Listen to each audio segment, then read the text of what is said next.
कांग्रेस का flop show जारी है। बिहार विधानसभा और कई राज्यों में हुए उपचुनाव के नतीजों से साफ है कि कांग्रेस ने अपनी पुरानी गलतियों से कोई सबक नहीं सीखा और उसका इरादा ऐसा कुछ करने का है भी नहीं।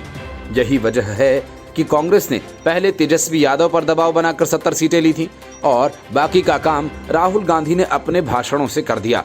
बिहार ही नहीं, यूपी, गुजरात और मध्य प्रदेश में भी कांग्रेस ने बेहद खराब प्रदर्शन किया।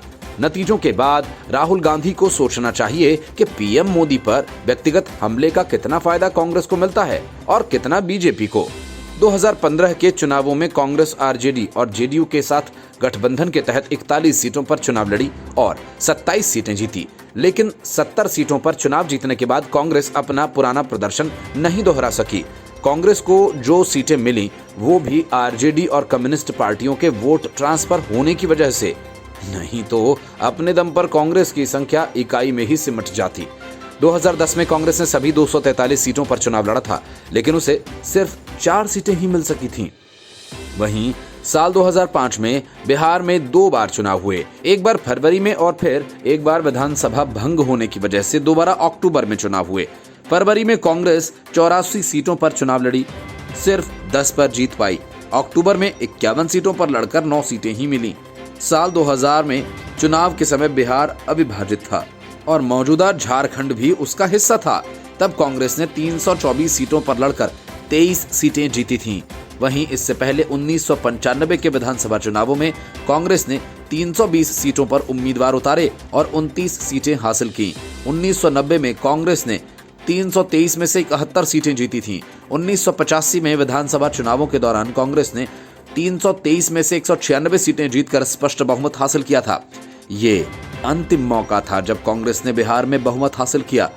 इस बात को 35 साल गुजर चुके हैं और उसका गया दौर कभी वापस लौटा नहीं। तब से लेकर अब तक कांग्रेस बिहार में अपना अस्तित्व ही तलाशती रही। कांग्रेस के खराब प्रदर्शन की स्पष्ट वजह है चुनाव से पहले की लचर तैयारी। सभी को दिख रहा था कि कांग्रेस की तैयारी पूरे राज्य में कहीं नहीं थी। संगठन के स्तर पर पार्टी बिल्कुल तैयार नहीं थी। पार्टी के पास ऐसे उम्मीदवार थे ही नहीं जो मजबूती से लड़ सके। गठबंधन में 70 सीटें लेने वाली कांग्रेस 40 उम्मीदवार मैदान में उतारते उतारते हांफने लगी। ये तो स्पष्ट है कि कांग्रेस को महागठबंधन में आने का फायदा मिला, लेकिन क्या महागठबंधन को कांग्रेस को साथ लेने का फायदा हुआ? ऐसा पक्के तौर पर कहा नहीं जा सकता। कांग्रेस के खराब प्रदर्शन के बाद ये सवाल उठ रहा है कि क्या तेजस्वी ने कांग्रेस को गठबंधन की 70 सीटें देकर गलती की? माना जा रहा है कि कांग्रेस के प्रति तेजस्वी ने उदारता दिखाई, जिसका नतीजा अच्छा नहीं निकला।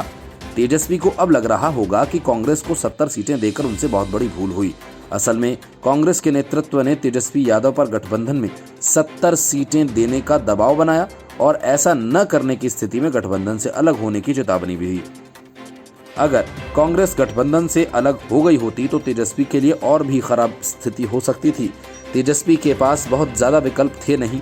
बिहार में कांग्रेस के कमजोर प्रदर्शन की एक बड़ी वजह केंद्रीय नेतृत्व का कमजोर होना भी है। कांग्रेस साल 2014 के बाद से केंद्रीय सत्ता के बाहर है और पार्टी पर केंद्रीय नेतृत्व की पकड़ भी कमजोर हुई है। मंडल आयोग, भागलपुर दंगे और मंदिर आंदोलन का विपरीत असर कांग्रेस पर पड़ा। कांग्रेस ने मंडल आयोग का समर्थन नहीं किया था, जिसकी वजह से कांग्रेस बिहार में कमजोर हुई और लालू मजबूत। वहीं मंदिर आंदोलन के दौरान कांग्रेस ने कोई स्पष्ट स्टैंड नहीं लिया और इसका भी खामियाजा कांग्रेस को उठाना पड़ा। Bureau report, news of India.